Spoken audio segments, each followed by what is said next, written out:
ఆయన పేరేం పేరే బక్కాని. నేను ఏదో విన్నా, ఆయన ఎవరో అంటే నేను ఎక్కువ చూడలేదు కానీ బక్కాని నరసింహులు గారు. మరి ఆయన ఏ దేశంలో పుట్టిండో, మరి ఇక్కడ శంషాబాద్ ఆయన అనుకుంటా కదా, షాద్నగర్ ఆయన.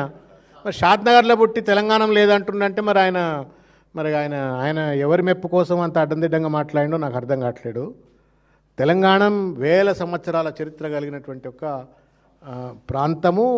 ఈ ప్రాంతానికి ఒక భాష ఉంది, సంస్కృతి ఉంది, సాహితీపరమైన చరిత్ర ఉంది. అది తెలియకపోతే తెలంగాణ గడ్డ మీద పుట్టినట్టు కాదు.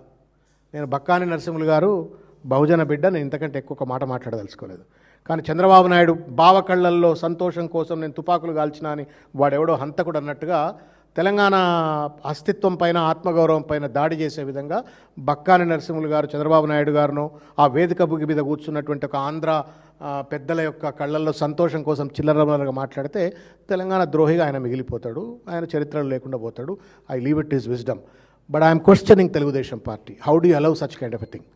బక్కాని నరసింహులు అనేట ఆయన తెలుగుదేశం తెలంగాణ శాఖ అధ్యక్షుడు. తీసిపడేవా తెలంగాణ మాజీ అధ్యక్షుడు, పోలిట్ బ్యూరో మెంబర్, మాజీ అధ్యక్షుడు. ఆయన కొన్ని రోజులు అధ్యక్షుడు చేసిండు. తీసిపడాయి తెలంగాణ ఆఫీస్ ఇక్కడి నుంచి. తెలంగాణ తెలుగుదేశం కదన్నా, ఇప్పుడు తెలుగుదేశం శాఖ తెలంగాణ అంటారు కదా, తీసిపడేయండి మరి తెలంగాణ అని చెప్పని. తెలంగాణ చరిత్రే లేదు, ఆ గుర్తే లేదు, ఆ పదమే లేదు. అప్పుడెప్పుడు ఆయన స్పీకరు యనమల రామకృష్ణుడు అన్నాడు, తెలంగాణలో అసెంబ్లీలో తెలంగాణ పదమే ఉండొద్దంటే పట్టుబట్టి కేసీఆర్ మెడలు వంచి చంద్రబాబు నాయుడుతో జై తెలంగాణ అనిపించిండు. ఆ వేదిక మీద కూర్చున్నటువంటి ఒక జాతీయ అధ్యక్షుడు తెలుగుదేశం పార్టీ ఆయనను మెడలు వంచి చంద్రబాబు నాయుడు గారితో జై తెలంగాణ అనిపించిండు. ఏ అసెంబ్లీలో అయితే చంద్రబాబు నాయుడు గారి మెప్పు కోసం యనమల రామకృష్ణుడు అంటే ఆయన్నే మెడలు వంచి అనిపించిండు. ఇంత సత్యాలు ఉన్న తర్వాత ఆయన అట్లా మాట్లాడు.